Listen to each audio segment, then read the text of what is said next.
favor, deixe sua Bíblia aberta. Como o capítulo é longo, nós iremos fazer a leitura à medida que a exposição prossegue. Nós vamos orar mais uma vez, pedindo a orientação do nosso Deus para a compreensão dessa passagem e a aplicação do seu ensinamento para nós hoje. Pai querido, estamos diante da Tua palavra mais uma vez, já agradecidos por tudo que ouvimos nesta manhã, através do Teu servo, pastor Jonas. Pedimos que o Senhor continue a falar conosco, que Tua palavra nos conforte e nos fortaleça no propósito de influenciarmos em vez de sermos influenciados. Abençoa cada jovem aqui presente. Oramos também por aqueles que estão nos seguindo pela transmissão direta, pela internet. Abençoa-os também. Em nome de Jesus. Amém. Queridos, eu já conheci muitos casos de pessoas que abandonaram a fé em Deus depois de alguma fatalidade que aconteceu na sua vida. Morte de um ente querido, um fracasso financeiro. Poderia citar alguns exemplos de pessoas assim. Por outro lado, eu também tenho conhecido outras jovens e adultos que continuaram firmes na confiança em Deus, apesar de todo o sofrimento, as fatalidades e crises pelas quais eles passaram. Desde jovens, bem jovens, que descobriram que tinham doenças terminais como câncer, até pessoas na idade adulta, donas de negócios e que do dia para a noite, por conta de uma transação mal feita, um sócio que não era confiável, perderam tudo que tinham. E essas pessoas, apesar de terem perdido tudo que tinham e estarem debaixo de grande sofrimento, elas permaneceram firmes em Deus, sem abandonar sua fé e sua confiança em Deus. Eu creio que a razão é que elas aprenderam o segredo da vida cristã. Nós amamos a Deus pelo que Deus é e não pelas coisas que Deus nos dá. Nós o queremos por aquilo que Ele é e não pelas suas bênçãos. E uma vez que nós aprendemos isso e que nós vivemos isso, nós estamos prontos para enfrentar qualquer crise, qualquer situação que a vida porventura nos traga pela frente. E eu creio que esse é o ponto da história que nós temos aqui em Daniel capítulo 3. Aqui, como vocês sabem, Daniel registra a história de um evento que aconteceu na vida dos seus 3 amigos, que por se recusarem a cumprir a ordem do rei de adorar uma imagem que ele havia feito, foram lançados na fornalha ardente e de onde escaparam miraculosamente. Só que antes de serem lançados na fornalha ardente, pressionados pelo rei a adorar a imagem, eles disseram: nosso Deus pode nos livrar. Mas mesmo que Ele não nos livre, nós não vamos adorar a imagem de ouro. Mesmo que Ele não nos livre. Ou seja, não interessa se Deus vai nos dar livramento, se Ele vai nos tirar dessa situação, se Ele vai aliviar a pressão, ou de um jeito ou de outro nós permanecemos firmes. Nós não vamos adorar outro Deus que não seja o nosso Deus. O objetivo de Daniel, quando ele registrou essa história, foi trazer para os seus patrícios que estavam presos lá na Babilônia, que eram cativos, esse ensino de que mesmo debaixo de grande tentação e provação, a fidelidade a Deus ainda é o que Ele requer de nós. É muito fácil ser crente quando tudo dá certo, quando tudo está bom. Mas o grande desafio é amar a Deus e servir a Deus quando as coisas dão errado.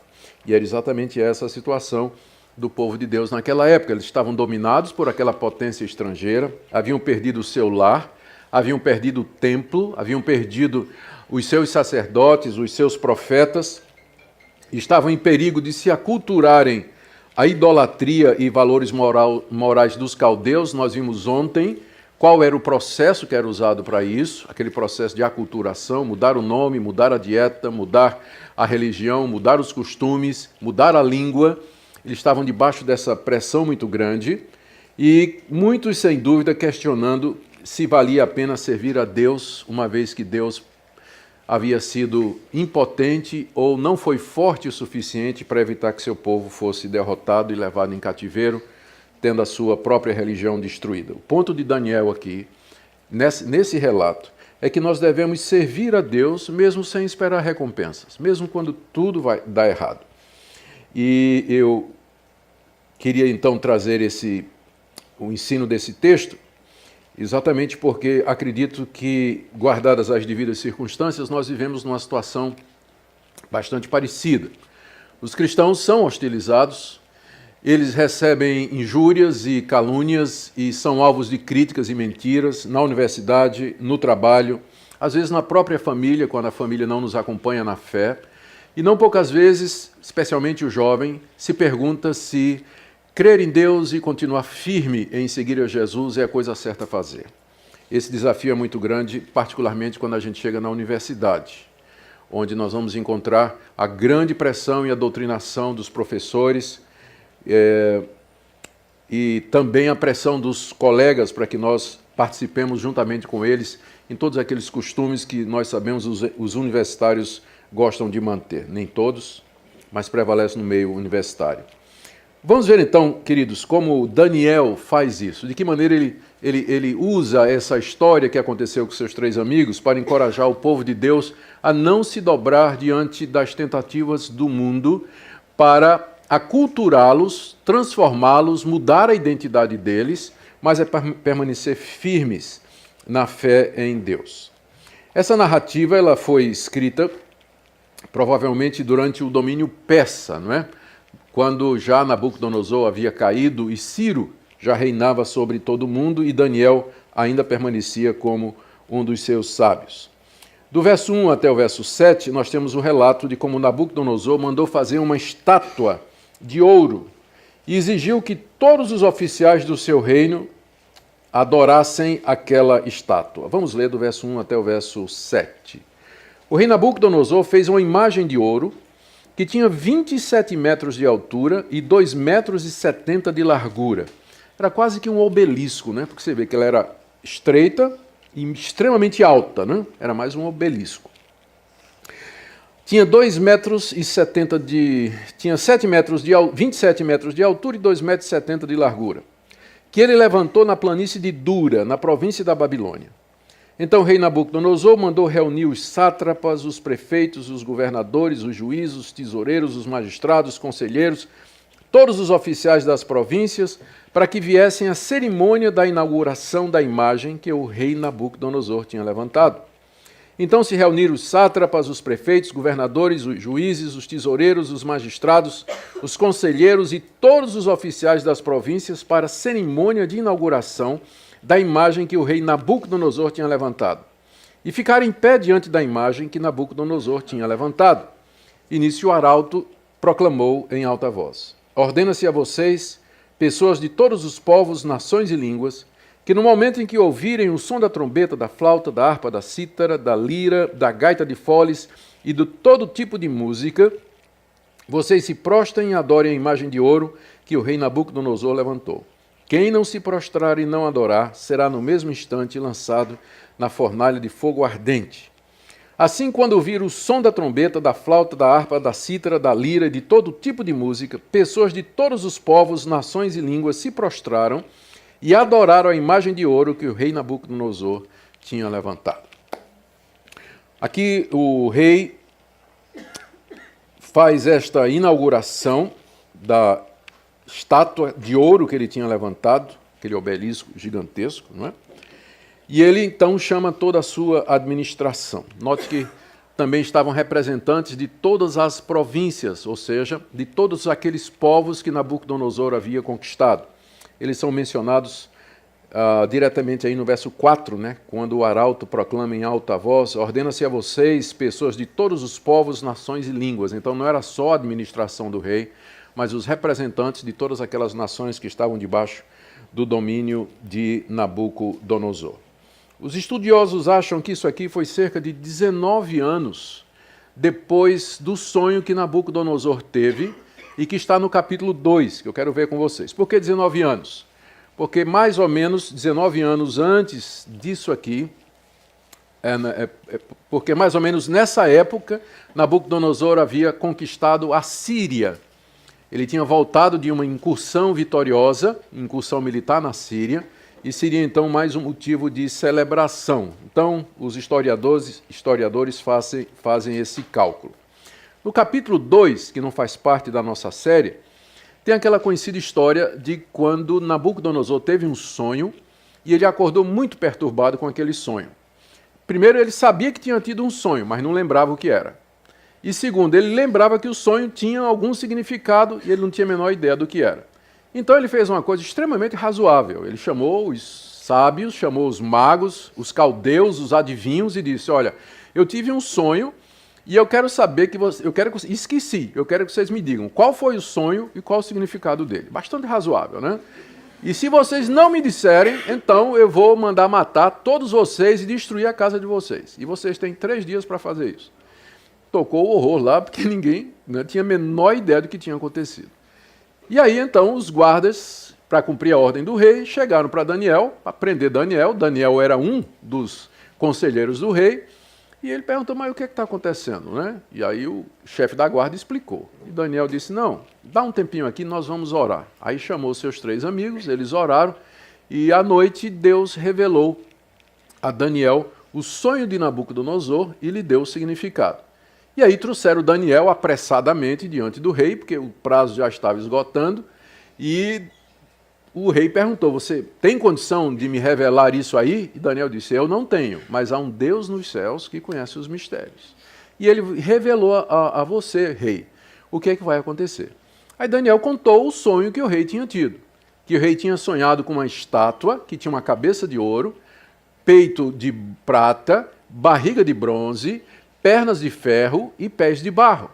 E que havia dominado todas as nações do mundo. E de repente, da rocha, da montanha, sem mãos, foi cortada uma rocha que foi jogada nos pés da estátua e ela veio se desmoronando e caiu, e aquela rocha encheu toda a terra. Esse foi o sonho.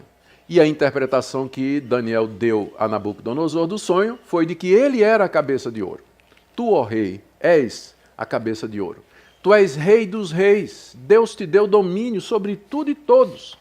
Depois de ti virão outros reinos que não serão tão fortes como os teus, como o teu, se referindo aos medos e persas e posteriormente ao Império Romano, né, que se seguiu, os medos, persas e o Império Romano, que se seguiam, aliás, entre eles tinha o Império de Alexandre o Grande, não é? o Império Grego. Mas depois desses reinos, Deus levantará o seu reino que não terá fim e vai encher toda a terra, se referindo à chegada de Jesus Cristo e à inauguração do reino de Deus. Aparentemente, Nabucodonosor não entendeu a lição. Ele focou mais no fato de que ele era aquela cabeça de ouro. Encheu-se de si mesmo. E alguns anos depois, tendo já provavelmente esquecido o significado daquele sonho e de que aquela imagem havia sido destruída pelo reino de Deus, ele manda erigir aquele obelisco em homenagem a ele mesmo. Ele não aprendeu nada do capítulo 2, né, de que há um reino que é superior ao reino dele, há um rei que é maior do que ele. Se ele tinha alguma glória e poder, foi o Deus dos céus, o Deus de Daniel que tinha dado a ele. Então ele manda fazer aquela imagem, alguns acham que foi em homenagem ao Deus dele, Bel, mas o texto faz separação entre as duas coisas, entre adorar os deuses e adorar a imagem. Então a imagem era provavelmente do próprio Nabucodonosor, erigida em homenagem a ele. E ele queria então ser reconhecido como Deus. Todas as nações tinham um Deus que não se importava de ter outros ao lado dele. Por isso eu sei que aquela multidão naquele dia, no campo de Dura, não teve dificuldade nenhuma. O politeísmo, que é a religião que tem muitos deuses, os deuses politeístas, não, fica chato dizer, é errado dizer isso, não tem Deus politeísta, politeísta é o adorador. Mas os deuses que são adorados no politeísmo, eles não são exclusivistas. Você poderia adorar Bel e poderia adorar Marduk, você poderia adorar Aku, você poderia adorar Nebo, que eram divindades assírias. Esses deuses não se importavam de dividir o adorador com outro deus.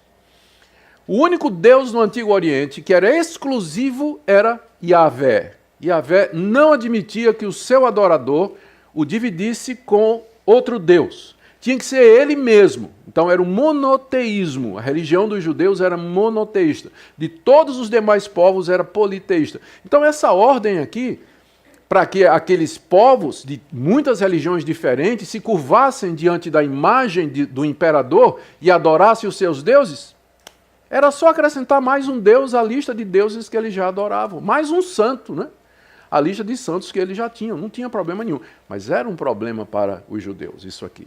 Era um problema para os judeus. Bom, de qualquer forma, o rei faz aquela estátua de ouro, mostra que ele continua idólatra, né? Ele não aprendeu nada do que Daniel tinha dito a ele. Pior do que isso, ele quer ser Deus.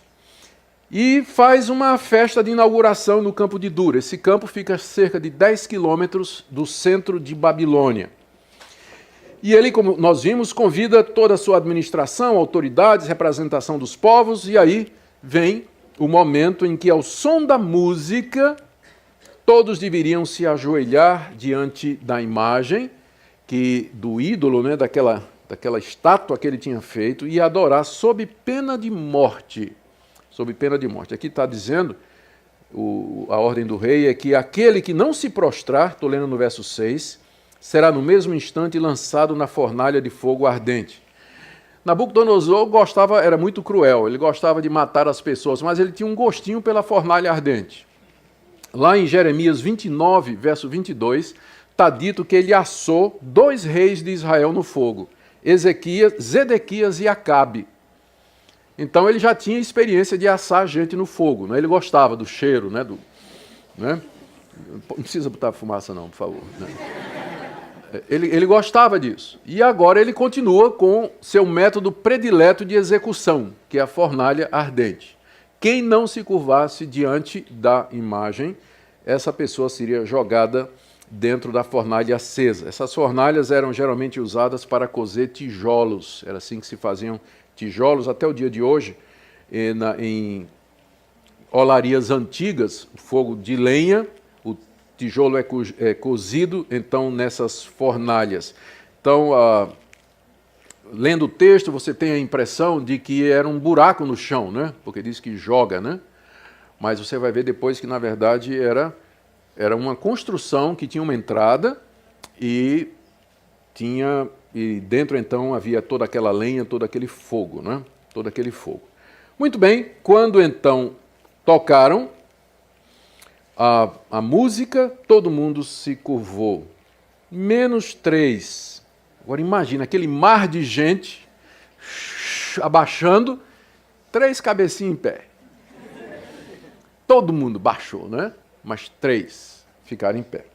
E aí, do verso 8 a 18, nós lemos o relato de como os amigos de Daniel se recusaram a obedecer o rei. Vamos ler. Verso 8. No mesmo instante, alguns homens caldeus, aqueles que no capítulo anterior não tinham conseguido adivinhar ou descobrir o mistério do sonho, se aproximaram e acusaram os judeus. Os judeus aqui eram os 3 amigos. E disseram ao rei Nabucodonosor, que o rei vive eternamente. Ó Senhor, ó rei, o Senhor, ó rei, baixou um decreto, ordenando que todo homem que ouvisse o som da trombeta, da flauta, da harpa, da cítara, da lira, da gaita de foles e de todo tipo de música, deveria se prostrar e adorar a imagem de ouro, e que todo aquele que não se prostrasse e não adorasse seria lançado na fornalha de fogo ardente. Há uns homens judeus, ó Senhor rei, que o Senhor, ó rei, pôs como administradores da província de Babilônia, Sadraque, Mesaque e Abednego. Estes homens fizeram pouco caso do Senhor, ó rei, não prestam culto aos deuses do rei e nem adoram a imagem de ouro que o Senhor levantou. Daqui você vê a distinção, né? Havia os deuses e a imagem. Daí a gente tira a conclusão de que a imagem era de Nabucodonosor. Então Nabucodonosor, irado e furioso, mandou chamar Sadraque, Mesaque e Abednego, e eles foram levados à presença do rei. Nabucodonosor disse, Sadraque, Mesaque e Abednego, é verdade que vocês não prestam culto aos meus deuses, nem adoram a imagem de ouro que levantei? Agora, pois, se vocês estão prontos, quando ouvir o som da trombeta, da flauta, da cítara, da harpa, da lira, da gaita de foles, prostrem-se e adorem a imagem que eu fiz. Mas se não adorarem, serão no mesmo instante lançados na fornalha de fogo ardente. E quem é o Deus que os poderá livrar das minhas mãos? A arrogância de Nabucodonosor aqui chega ao máximo. Notem que Daniel não é mencionado aqui. Se ele tivesse, ele seria a 4ª cabeça. Provavelmente estava de viagem ou havia sido dispensado daquela cerimônia porque o rei o tinha em alta estima e sabia que ele adorava só um Deus. De qualquer forma, ele não estava. Mas os 3 amigos haviam tomado posição que seria a mesma posição de Daniel. Vocês lembram desses 3 que tinham vindo como cativos? Nós vimos no capítulo 1. Eram jovens judeus, fiéis ao único Deus real, e haviam sido colocados por Nabucodonosor, depois daquele episódio, como administradores da província. Capítulo 2, verso 49. A pedido de Daniel, o rei pôs Sadraque, Mesaque e Abednego como administradores da província da Babilônia, mas Daniel permaneceu na corte do rei. Eles foram denunciados, nós lemos aqui, pelos astrólogos, pelos magos, os caldeus, provavelmente cheios de inveja e de raiva, porque no capítulo anterior eles foram humilhados por Daniel diante do rei, porque eles não tiveram resposta para dar e Daniel chegou e resolveu o mistério. E guardaram no coração ressentimento, viram em Daniel um inimigo da posição deles, e na primeira oportunidade que tiveram, partiram para acusar os amigos de Daniel. Eles estavam ressentidos. Quem sabe até essa lei tinha sido ideia deles, do tipo assim: rei, o senhor acabou de conquistar a Síria. O senhor é o maior rei que já houve no mundo. Por que o senhor não faz uma imagem de si mesmo e exige a adoração de todos? Porque um rei com tanto poder tem que ser o filho dos deuses. Tem que ser o filho dos deuses. E quem sabe Nabucodonosor, cheio de vaidade, se deixou levar por isso. E agora o alvo era atingir os amigos de Daniel e o próprio Daniel, com esse decreto. E chegou a hora, então, os caldeus vêm denunciar os 3 amigos e forçam o rei a cumprir a sua ordem. Queridos, e essa é uma das maneiras mais antigas e eficazes pela qual se tenta fazer influência sobre os cristãos, usando o Estado. O Estado passando leis, estabelecendo decretos, que vão contra aquilo que os cristãos creem e que acabam tirando a nossa liberdade de religião, liberdade de expressão e liberdade de consciência. Nós vivemos isso em alguma medida nos Estados Unidos, na Europa e também no Brasil. O mundo que antes foi cristianizado e absorveu os bons valores do cristianismo, hoje vê as próprias instituições que criou se voltarem contra o cristianismo. É uma coisa interessante, porque a moderna universidade, a ideia de Estado laico, o conceito das liberdades civis fundamentais, como direito de expressão, direito de religião, direito de consciência. E tudo isso é resultado da influência do cristianismo na civilização ocidental. Os anos se passaram e aquelas instituições que nasceram com o cristianismo se voltam agora contra o cristianismo. Por exemplo, qual a maior ameaça contra os cristãos na universidade? É o marxismo cultural, que vem de braços dados com o darwinismo, o naturalismo, o materialismo, o evolucionismo, que fazem pressão contra os jovens com o objetivo de fazê-los abandonar toda forma de confiança em Deus, toda forma de confiança em Deus. A pergunta é, onde é que nasceram essas ideias do marxismo cultural, do darwinismo? Elas nasceram exatamente nas universidades cristãs. Universidades que foram fundadas pelos cristãos há 300 anos atrás, 400 anos atrás. De lá que saíram estas ideias. A ideia de Estado laico é uma ideia defendida pela Reforma Protestante, a separação de Estado e Igreja, que prevaleceu na Idade Média e dava à Igreja Católica poder de vida e morte sobre toda aquela região. Os reformadores lutaram pela separação do Estado e da Igreja. Hoje em dia, quem mais persegue o cristão é o Estado laico, porque eles entendem que laico é ateu, Estado ateu, quando na verdade Estado laico quer dizer simplesmente um Estado que não favorece religião nenhuma e que, portanto, garante o direito de que cada cidadão adore o Deus que queira, ou Deus nenhum. Essa é a ideia do Estado laico que nós defendemos. Mas agora o que é que a gente vê? O Estado forçando sobre os cidadãos, especialmente sobre os cristãos, leis, decretos, uma maneira de ver a vida que vem contra aquilo que nós acreditamos. O Estado quer ensinar a gente a educar os nossos filhos, o Estado quer redefinir o conceito de família, o Estado quer redefinir tipo de relação sexual, O Estado quer redefinir questões metafísicas como a origem da vida, ou quer determinar esse tipo de coisa. A origem da vida é uma questão metafísica, a ciência não tem nada a ver com isso, a ciência não pode entrar nessa área. A ciência trabalha com aquilo que é observável, mensurável. Ela não pode especular sobre questões que estão além do seu escopo, mas há uma pressão muito grande sobre os cristãos que não chega a ser aquela violência física que nós vemos em países dominados pelo islamismo ou pelo comunismo, mas é o que a gente chama de violência simbólica. Nenhum cristão aqui, ninguém vai para a cadeia porque é cristão. No Brasil, por enquanto, não. Mas há essa violência simbólica quando o Estado empurra cada vez mais para fora da arena pública as convicções cristãs. Eu não posso me pronunciar sobre nenhum assunto, aborto, eutanásia, tudo como cristão, porque já sou censurado, dizendo que religião não tem nada a ver com isso, é uma questão do Estado. Não é uma questão do Estado. O cristão tem uma definição sobre o aborto, ele tem um pensamento, porque ele considera a vida como sendo um dom de Deus. E você vê aqui, é exatamente isso que está acontecendo. O poder estatal, o poder civil, querendo obrigar a consciência dos cidadãos, dos súditos, dos vassalos. E esses três moços resolveram que eles não se curvariam diante disso. Eles não seriam influenciados, mas eles seriam uma influência. Eu sei que todos nós sofremos esse tipo de coisa, é claro, guardadas as devidas proporções. Nabucodonosor, quando tem notícia disso, é o que lemos do verso 13 a 15, ele como que dá uma segunda chance para aqueles jovens, porque ele conhecia aqueles jovens, ele conhecia Daniel. Ele se lembrava da história de como aqueles moços se destacaram entre os demais. Tinha algum apreço por eles. Por isso, lhes dá uma outra oportunidade, do verso 13 a 15. Nabucodonosor, irado e furioso, mandou chamar Sadraque, Mesaque e Abednego. E eles foram levados à presença do rei. Nabucodonosor lhes disse: Sadraque, Mesaque e Abednego, é verdade que vocês não prestam culto aos meus deuses, nem adoram a imagem de ouro que levantei?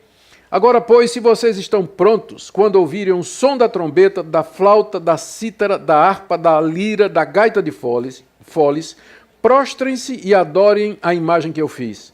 Mas se não adorarem, serão no mesmo instante lançados na fornalha de fogo ardente. E quem é o Deus que os poderá livrar das minhas mãos?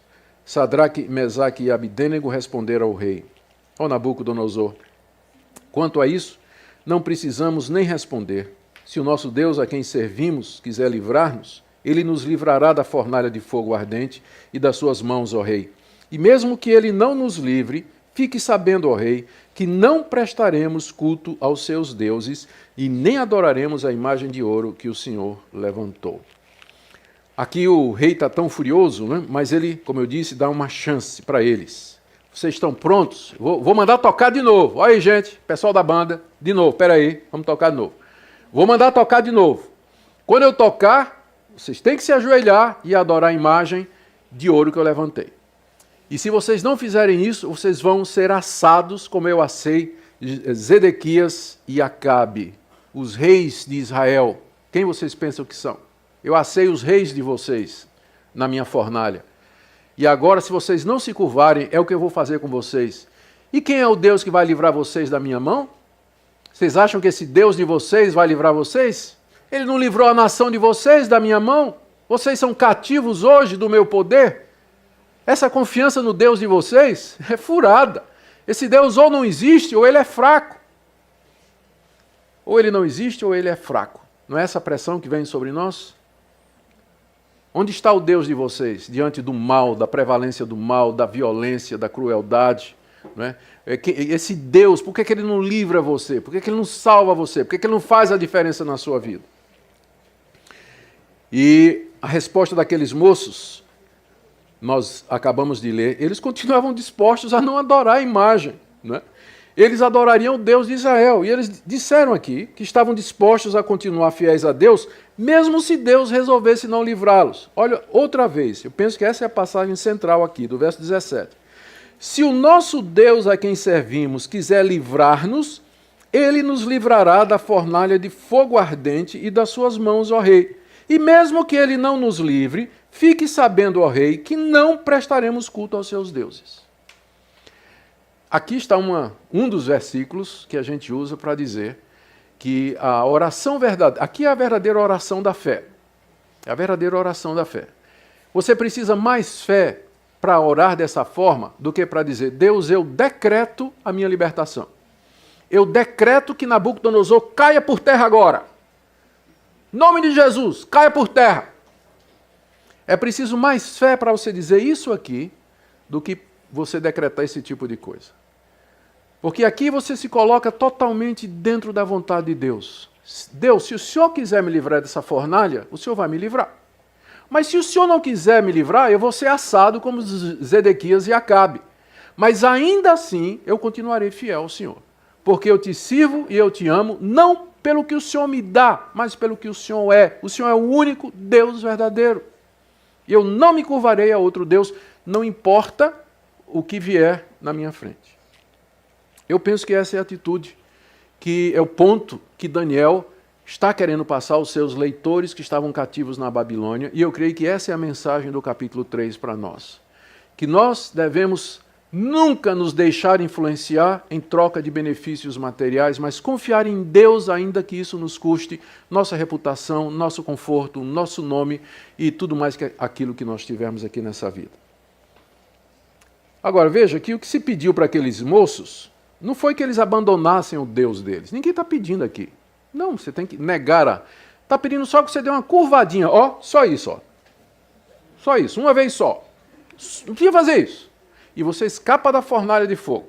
Só. Não precisa fazer nada. Ninguém está pedindo para você negar a Yahvé. Ninguém está dizendo que você pare de adorar a ele. Só uma curvadinha diante da estátua. Não é? Mas eles sabiam o que é que isso representava. E eles preferiram morrer.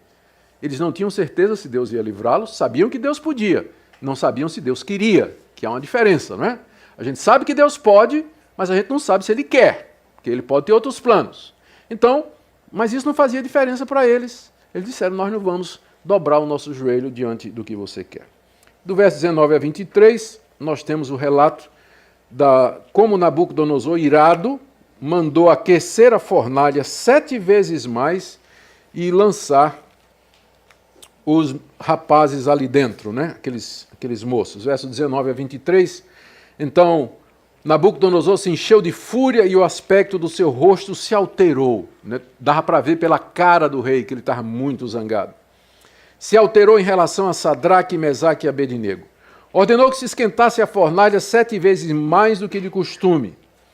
Ordenou aos soldados mais fortes do seu exército que amarrassem Sadraque, Mesaque e Abednego e os jogassem na fornalha de fogo ardente. Então esses homens foram amarrados com seus mantos, túnicas, chapéus e suas outras roupas e foram jogados na fornalha de fogo ardente. E lembrando que não era um poço, não é? Mas era uma construção como uma olaria, onde tinha uma fornalha acesa, um caminho no meio, e lá então eles jogaram a fornalha, ao verso 22. Mas porque o rei exigia urgência e a fornalha estava superaquecida, as chamas do fogo mataram os homens que jogaram Sadraque, Mesaque e Abednego dentro da fornalha. E os 3 homens, Sadraque, Mesaque e Abednego, caíram amarrados dentro da fornalha de fogo ardente, empurrados pelos soldados, né? Foram jogados dentro e a chama então matou os soldados e eles foram jogados ali. O verso 24 até 27 fala então do livramento miraculoso que Deus resolveu operar naquele momento. Vamos ler, continuar lendo. Em seguida o rei Nabucodonosor, muito espantado, se levantou depressa e perguntou aos seus conselheiros: não eram 3 os homens que amarramos e jogamos no fogo? Eles responderam: é verdade, ó rei. Mas o rei disse: eu, porém, estou vendo 4 homens soltos, andando no meio do fogo. Não sofreram nenhum dano. E o aspecto do quarto é semelhante a um filho dos deuses. Então Nabucodonosor se aproximou da porta da fornalha de fogo ardente e gritou: Sadraque, Mesaque e Abednego, servos do Deus Altíssimo. Agora, né? Agora tá bom. Venham para fora, venham cá. Então Sadraque, Mesaque e Abednego saíram do meio do fogo. Os sátrapas, os prefeitos, os governadores, conselheiros do rei, chegaram perto deles e viram que o fogo não teve poder algum sobre o corpo desses homens. Os cabelos da cabeça não foram chamuscados, os mantos não sofreram mudança e eles não estavam com cheiro de fumaça. Deus, que podia, também queria dessa vez, né? E ele não permitiu então que eles morressem queimados. Lá em Hebreus capítulo 11, verso 34, esse episódio é narrado. Esses 3 moços aparecem na galeria dos heróis da fé, quando lá o autor de Hebreus diz que pela fé extinguiram a violência do fogo. Eles confiaram em Deus. Eles não sabiam se Deus queria, mas confiaram que Deus podia. E a fé é isso. A fé é confiar em Deus, mesmo que a gente não saiba exatamente o que Ele vai fazer. Mas confiar em Deus e na sua providência. Eles confiaram em Deus. Um quarto homem estava andando com eles dentro da fornalha. E na interpretação de Nabucodonosor, era alguém como um filho dos deuses. Ele estava refletindo a sua própria visão pagã, porque o deus dele, Bel, era casado com a deusa Milita. E geraram todos os demais deuses que eram adorados pelos assírios. Então, eles pensaram que aquele quarto homem era um filho de Bel com Milita, né? Um filho dos deuses desceu para protegê-los. Mas o restante do texto vai nos dizer que era um anjo do Senhor. E quem sabe era o próprio Senhor Jesus Cristo. Há muitos eventos no Antigo Testamento em que o anjo do Senhor é enviado para salvar o povo de Deus. Em algumas vezes esse anjo ele recebe adoração e ele é tratado como Deus. E alguns acham então que é uma cristofania, ou seja, uma manifestação de Cristo antes da sua encarnação. Eu não tenho dificuldade nenhuma em acreditar que o quarto homem, de fato, era filho, não dos deuses, mas o filho do Deus Altíssimo. Que o Senhor Jesus tinha descido ali e tinha andado desatou os nós, não é? Disse, vem cá, Sadraque, Azarias, né? Pode limpar aí.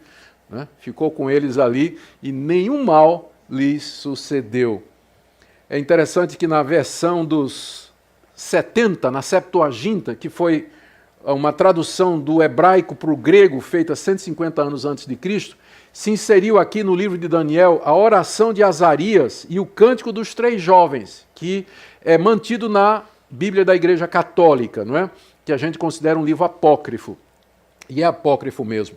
Mas é interessante porque lá na oração de Azarias, diz que quando Azarias caiu lá com os seus amigos na fornalha, ele elevou a voz a Deus e disse, ó Deus, nós pecamos contra ti, nós merecemos esse castigo porque nós somos idólatras e agora a tua mão veio sobre nós, mas tu és o Deus que domina sobre tudo e todos, tu podes nos livrar e assim por diante. Eu creio que, mesmo que seja apócrifo, e é mesmo, não tem nada na oração que desmereça ou que não poderia ter sido dito por Azarias. De fato, aqueles jovens tinham consciência de que o que estavam passando ali na Babilônia era o resultado da desobediência deles diante de Deus.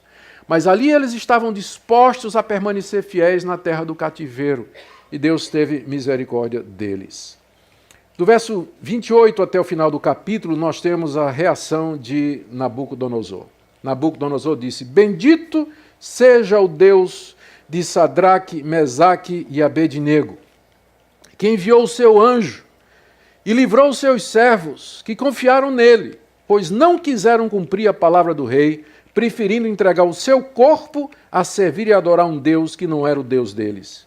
Portanto, eu faço um decreto, ordenando que todo povo, nação e língua que disser blasfêmia contra o Deus de Sadraque, Mesaque e Abednego seja despedaçado, que suas casas sejam reduzidas a ruínas, porque não há outro Deus que possa livrar como esse. Então o rei fez prosperar Sadraque, Mesaque e Abednego na província da Babilônia. Finalmente, Nabucodonosor se curva diante de Deus. Ele reconhece a glória do Deus de Israel, reconhece a coerência dos 3 jovens, como eles foram fiéis, preferiram desobedecer ao rei e entregar o seu corpo para ser queimado, mas para manter a sua fidelidade. E ele passa um edito real, proibindo que se fale mal do Deus de Israel em toda a província. E faz com que os jovens prosperem dentro da sua administração. Alguns acham que nós vamos encontrar Nabucodonosor na glória. Não é? Eu não sei, porque no próximo capítulo, que é o capítulo 4, ele aparece dizendo, ele aparece lá nos jardins da Babilônia, que é uma das 7 maravilhas do mundo, os jardins suspensos da Babilônia. Aparece ele lá dizendo, não é essa a grande Babilônia que eu criei, que eu construí para a minha grandeza e para a minha glória? E Deus, na mesma hora, o castiga com uma doença e ele cai de 4 e se torna como um animal durante vários anos, até que volte à razão dele. E quando volta, ele reconhece que Deus é Deus supremo. Esse livro narra esse conflito desse Deus pagão com esse rei pagão com Deus verdadeiro, né? Num capítulo ele está falando bem de Deus, no outro ele quer ser Deus. E Deus sempre derrubando ele. A gente não sabe se ele se converteu aqui no capítulo 4, né? No 3 aqui, o que ele fez foi simplesmente reconhecer que o Deus daqueles judeus era o maior Deus de todos. E agora ele, além de adorar Bel, ele adora esse Deus também. Ele continua politeísta. Naquele tempo, a conversão significava se tornar monoteísta. Porque era fácil você acrescentar o Deus de Israel aos demais deuses que você achava. É o que Nabucodonosor está fazendo aqui. Não é? Tanto é que no próximo capítulo ele ainda está se vendo como Deus e desafia Deus. Eu quero terminar. O que Daniel quis ensinar com essa narrativa aqui? E eu reuni aqui algumas lições para nós que já foram citadas. Primeiro, que o povo de Deus deveria resistir a todas as tentativas dos poderes humanos de fazerem com que traíssem o Deus de Israel. O tema desse encontro é influenciando e não influenciados, ou influenciados e não influenciando. E eu penso que aqui essa lição é muito clara. Esses moços sofreram a influência poderosa de um edito real, da vontade do rei mais poderoso da época, para que eles mudassem a sua religião e, portanto, a sua identidade, que se aculturassem, que fizessem como todos os povos estavam fazendo.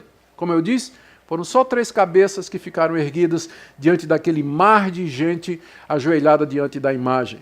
O mundo quer fazer a mesma coisa conosco, quer nos fazer usando os recursos que tem, mudando o nosso nome, nossa identidade, passando leis, nos obrigando. Eles querem que nós esqueçamos o nosso Deus, que nós esqueçamos o Deus de Israel, as promessas que ele fez em Cristo Jesus, os valores cristãos, e nós sejamos como as demais nações que se curvam diante da imagem de ouro. Aqui Daniel diz aos seus patrícios cativos na Babilônia, fiquem firmes, porque isso tem um fim. Deus haverá de triunfar. Deus haverá de ganhar no final de todas as coisas. Não meçam as consequências, amem a Deus acima de vocês mesmos, porque Deus, se quiser, ele pode livrar os seus servos. E mesmo que ele não livre, nós vamos continuar servindo a Deus. Eu penso, queridos, que essa é a essência do cristianismo. Amar a Deus de todo o coração, de toda a nossa alma e de todas as nossas forças. Amá-lo acima de todas as coisas, amá-lo pelo que ele é e não porque ele pode nos dar. E demonstrar esse amor publicamente como os 3 amigos fizeram. Eles poderiam ter sido flexíveis, mas eles foram coerentes. E, por último, Deus vai abençoar, sim, os que desejam ser fiéis a Ele e resistirem a serem influenciados, dando forças para ficar firmes, trazendo livramento se for a vontade dEle, ou sustentando até o fim. Porque, vejam, Ele não livrou João Batista. João Batista estava na mesma condição. Um poder civil, real, do imperador, que o mandou prender porque estava denunciando seu relacionamento amoroso com a sua cunhada, e João Batista estava na prisão. João Batista sabia que se Deus quisesse, Deus podia livrá-lo. Mas mesmo que Deus não livrasse, João Batista iria continuar servindo a Deus como continuou. E o resultado é que, daquela ocasião, Deus não quis livrar. E diferente dos 3 moços que Deus tirou da fornalha, Deus não tirou João Batista da prisão. Ele saiu de lá morto, degolado. Deus também não livrou os heróis mencionados em Hebreus capítulo 11, cerrados ao meio, referência ao profeta Isaías, que morreu dessa forma, apedrejados, mortos ao fio da espada. Quantos não foram livrados por Deus e Deus os entregou à morte mesmo, para não falar do seu próprio filho, que orou, se possível, passa de mim esse cálice, e a resposta de Deus foi não. Mesmo assim, Jesus Cristo disse, seja feita a tua vontade e não a minha.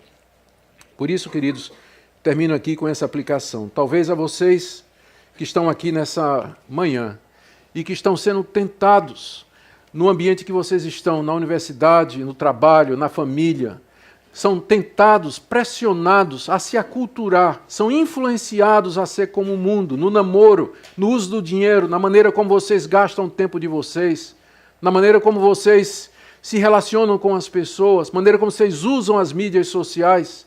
Nós somos diferentes, nós não somos como eles. Nós somos um povo distinto, separado por Deus, para refletir a glória de Deus aqui nesse mundo. Então fique firme. Talvez você está aqui e você já caiu. Talvez você já deu aquela ajoelhadinha, não é?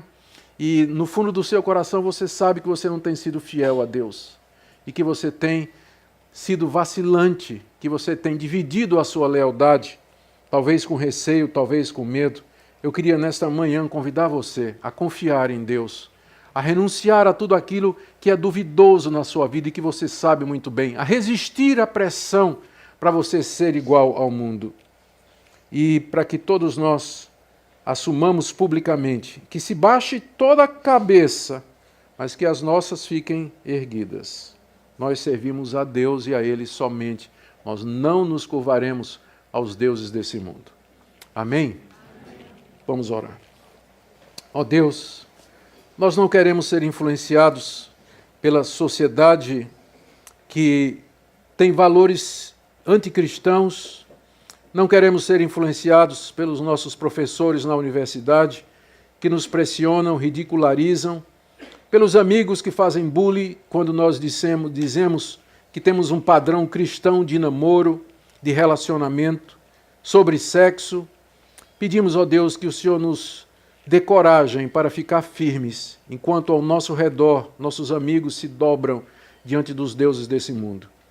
Nós pedimos que o Senhor ajude aqueles que aqui, nessa manhã, já caíram ou se ajoelharam.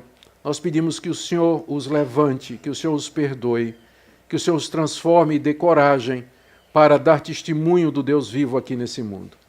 Nós pedimos em nome de Jesus. Amém.